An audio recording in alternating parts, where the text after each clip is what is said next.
Hi, I'm Whitney and welcome to the SideChef Studio Kitchen. This is my special orange bacon maple glazed stuffing. We're using brioche, candied bacon, and fresh orange zest. Let's get stuffing.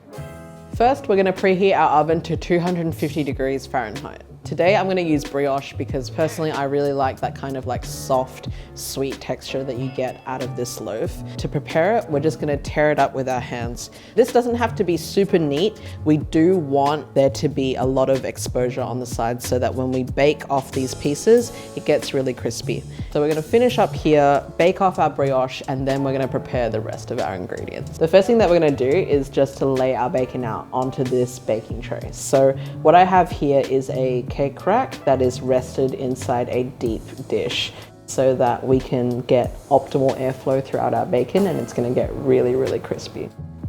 Ooh, bacon.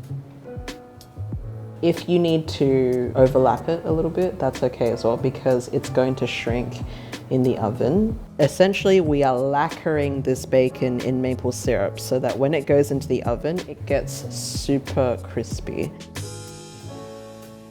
So we just have ground cinnamon here that we're just gonna sprinkle lightly over the top of our bacon. Cinnamon is one of my favorite spices ever, and it really does remind me of just the end of the year and holidays approaching. A quintessential Australian holiday time flavor is orange zest, and we're gonna add that fresh over the top of our candied maple bacon. Zest and then tap. And now that our bacon is best dressed, we're gonna pop it into the oven for 15 to 20 minutes and bake it until it gets really crispy. And now to my favorite part of any recipe, the mise en place. With the celery, we're just gonna cut off the ends, split it down in half and in half again. And then just run your knife through the celery. Chopping vegetables is actually one of my favorite activities and it really does help me to relax after a long day. And now we're gonna finally dice our onion. So just take your knife, bring it straight down the center, and then we're gonna hold onto our onion here. You can get your half moon out for your stock collection and then just start running your knife through lengthways. So just a rough dice like this. Here we have sage, thyme, and rosemary. To prep our rosemary, you're just gonna pick it up by the end, hold it by the head, and then strip it down onto your board. Again, you can hold on to these rosemary stalks because they're really good to throw into the bottom of a roasting pan or into your stocks as well, just for a little bit of extra herbaceous flavor. So we're gonna break down our rosemary into smaller pieces that will help to release the natural oils out of the herbs. And we also want to prevent having big chunks all throughout our stuffing as well. We're gonna take our chopped rosemary and just put it aside into a bowl whilst we prep the rest of our herbs. For the thyme, you're just gonna hold on to the top and then strip all of the small leaves into the bowl. I'm gonna need a little bit of help, so let me call on my favorite kitchen helper, Joy!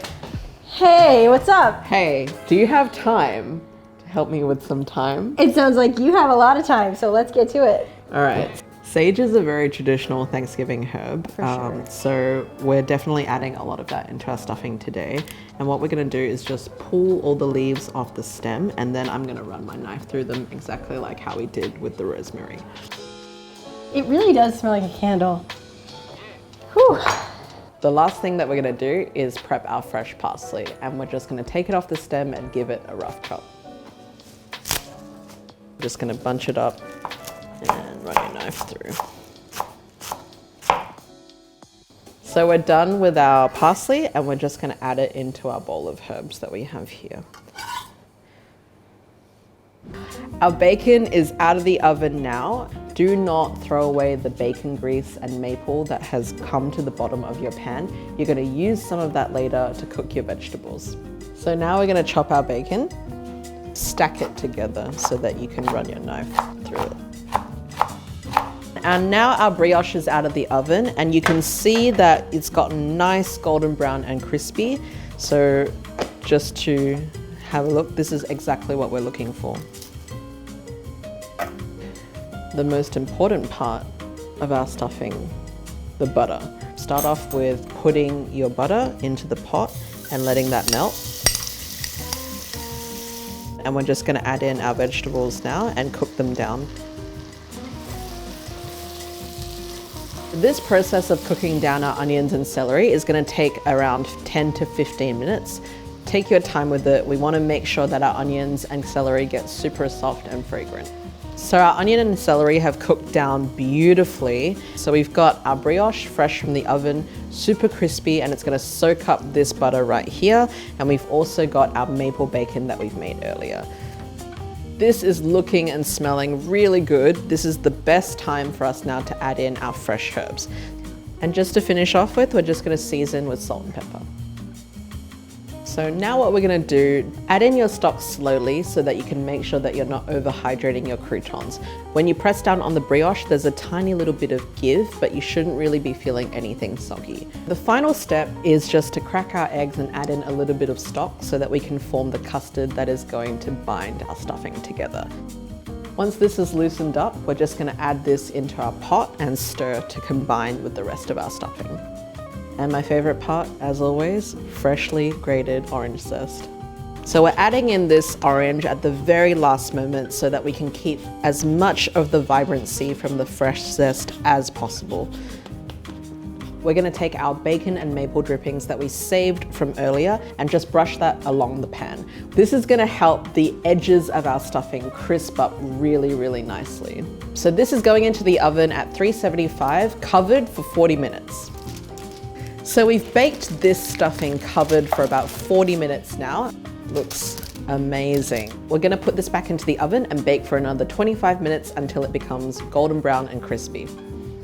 All right, so our stuffing's out of the oven right now. Before serving, we're just gonna break it up in the pan so that there's a mixture of textures when we're serving our stuffing. To finish, a little bit of orange zest and just a little bit of fresh parsley on top. Now we're ready to serve our stuffing. I love this stuffing recipe because not only is it crispy, rich, and fragrant, but there's also a little bit of vibrancy coming from the fresh orange zest, which is one of my favorite holiday flavors. Hope you enjoy. So good.